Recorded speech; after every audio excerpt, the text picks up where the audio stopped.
If you're someone who enjoys matcha at home, like making matcha lattes, you likely have some unanswered questions like, where do I get the best matcha? Or how do I make the best matcha lattes at home? You may even have some misconceptions about matcha. But in this Matcha Mini Series, I hope to address some of the biggest questions you have about matcha. On my quest to understand matcha, I've tried over a dozen different products, ranging from lowest grades to highest grades.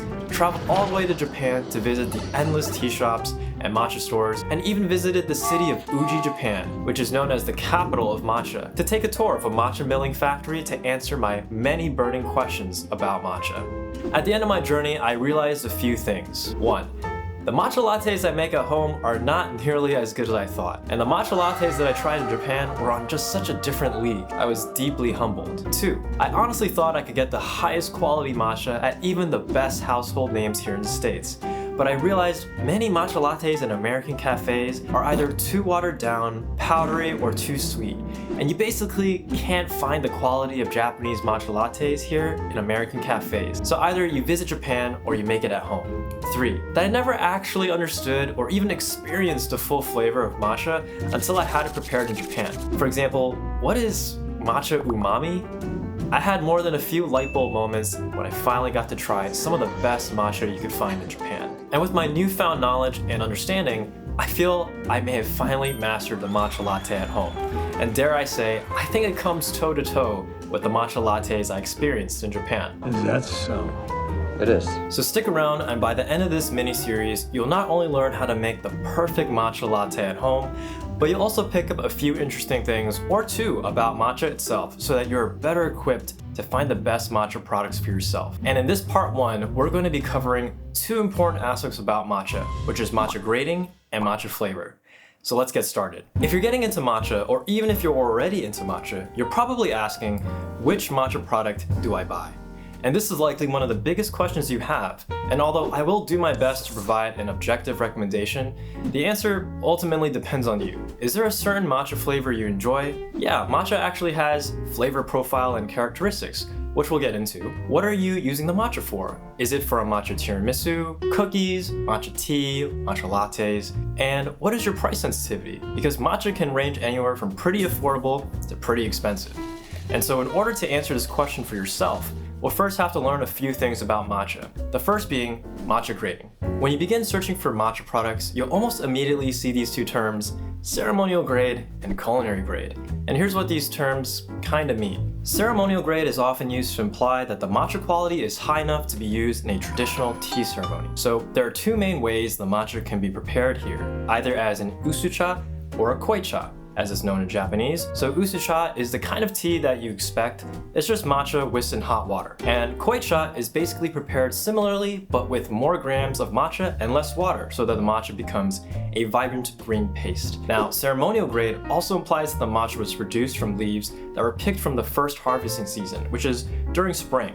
So these young and fresh leaves in spring produce matcha with the best flavor and vibrant green color. On the other hand, there's culinary grade, which is typically produced from older leaves harvested in the second or third seasons. And they can sometimes be even blends between the first and subsequent seasons.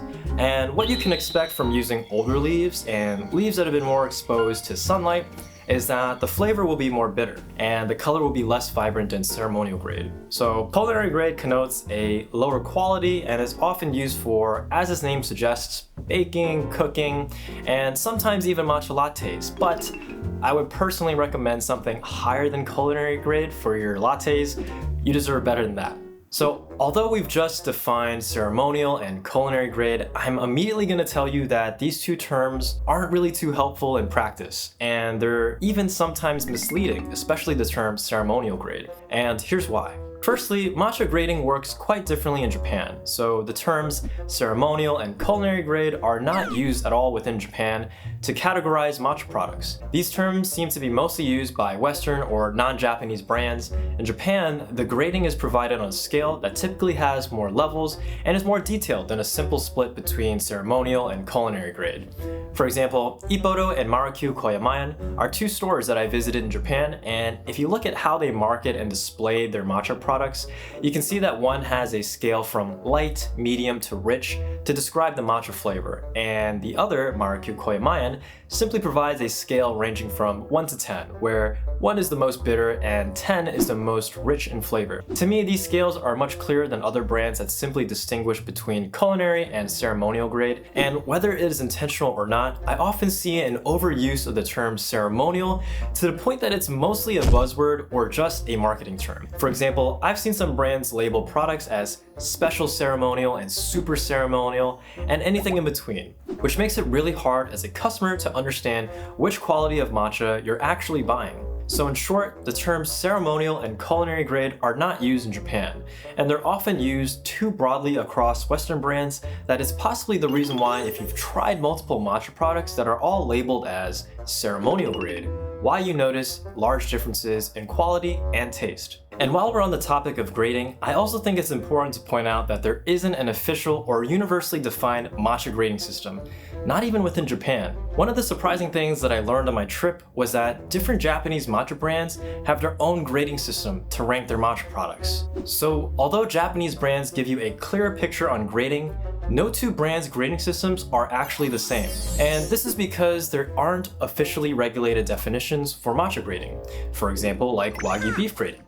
You may have heard of the term A5 Wagyu to describe beef, and that is an example of an officially defined and rigid grading system. Matcha, for whatever reason, doesn't have that. And although the lack of a standard does make it harder for you to compare different matcha products, the Japanese brands do a fairly decent job of suggesting what each matcha grade can be used for and how they recommend consuming it.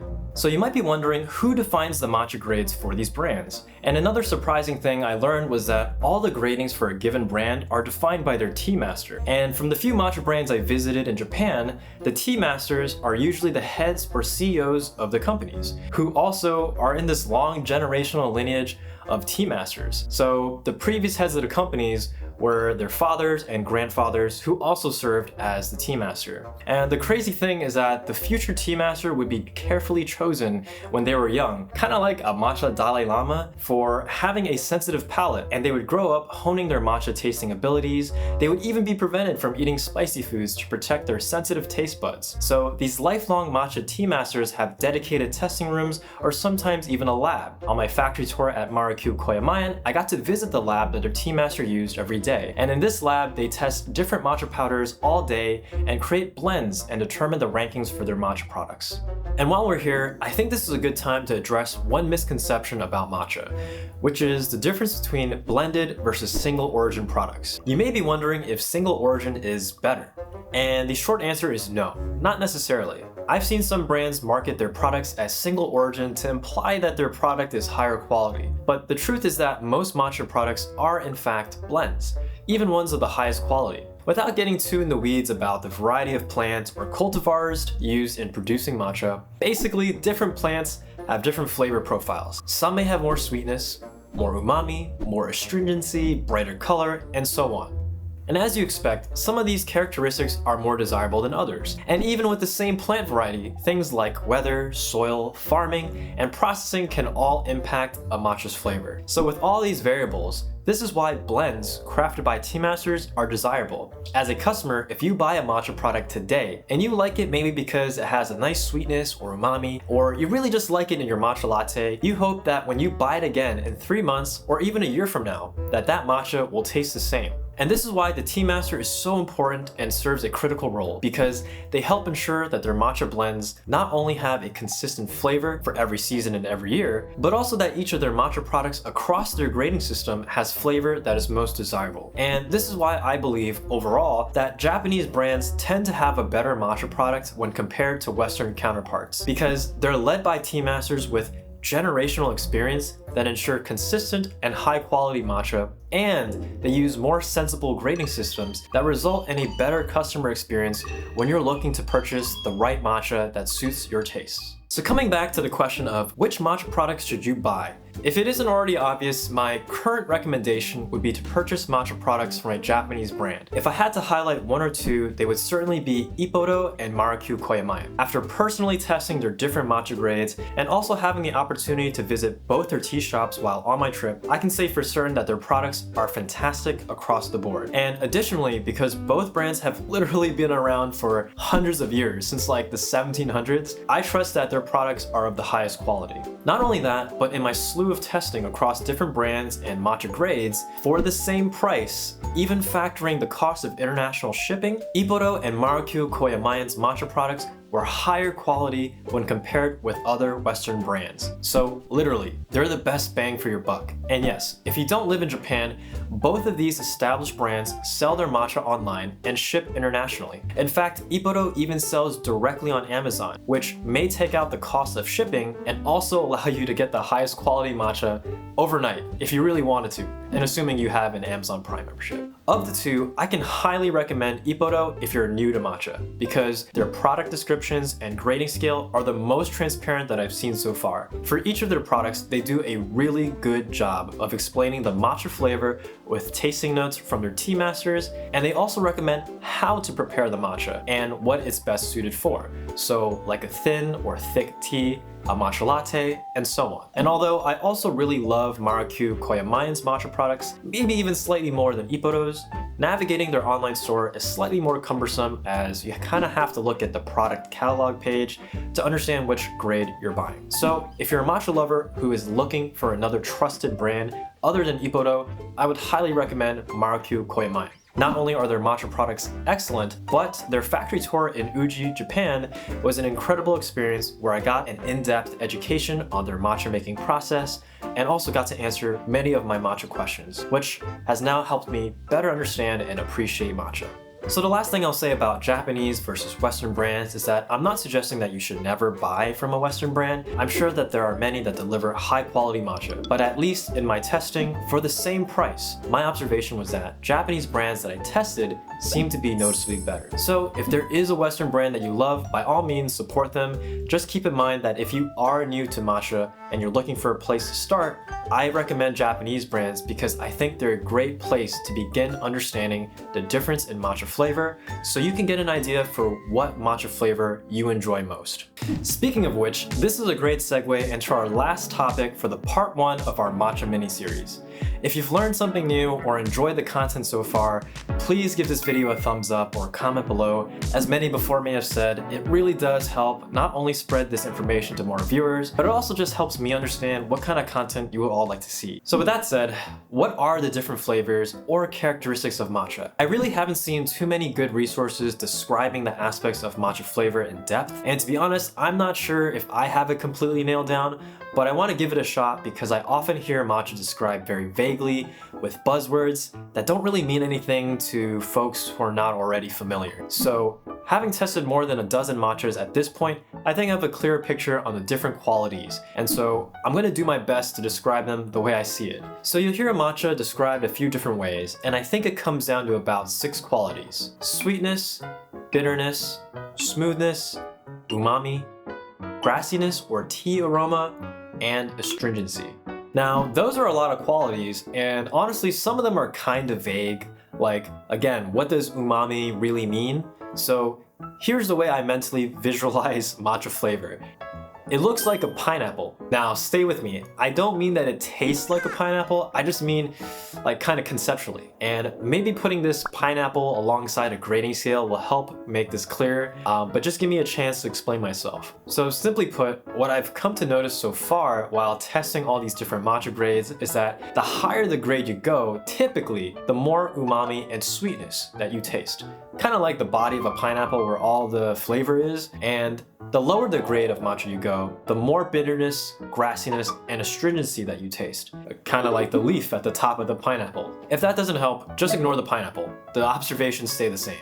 But to just explain some of these qualities in more detail, umami is probably the biggest buzzword used, and if I had to describe it, what that flavor really resembles is a deep seaweed flavor. So the highest grades of matcha typically have the most umami or deep seaweed flavor, and if you ever have a chance to try one and you prepare it as a thin or a thick tea, you'll notice immediately how remarkably similar it tastes to seaweed. The umami flavor can be immensely strong, so much so that it's almost savory. And I think that's what they mean when they say umami. So umami is seaweed flavor. Also, within the higher grades, you will notice more sweetness and smoothness in the matcha. These qualities are pretty simple to understand, particularly sweetness. The other aspect is smoothness, which is more of a texture than a flavor to me, but you'll notice some high grade matchas may have a creamier mouthfeel.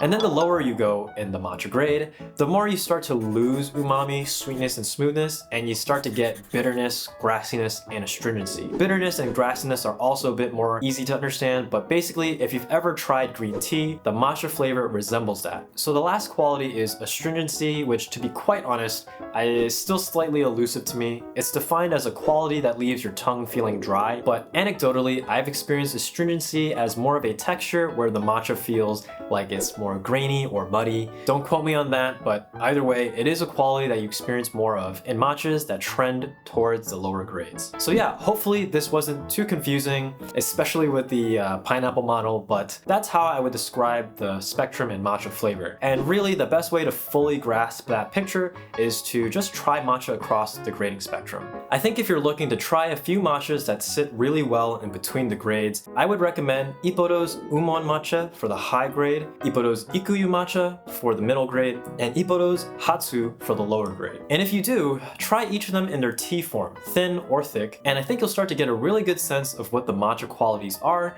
and which aspects you enjoy most. And now I think we've covered what I believe are the most important aspects about matcha grading and matcha flavor. And with that, I think you're now better equipped to understand where and how to buy the best matcha products for yourself. But we're not done yet.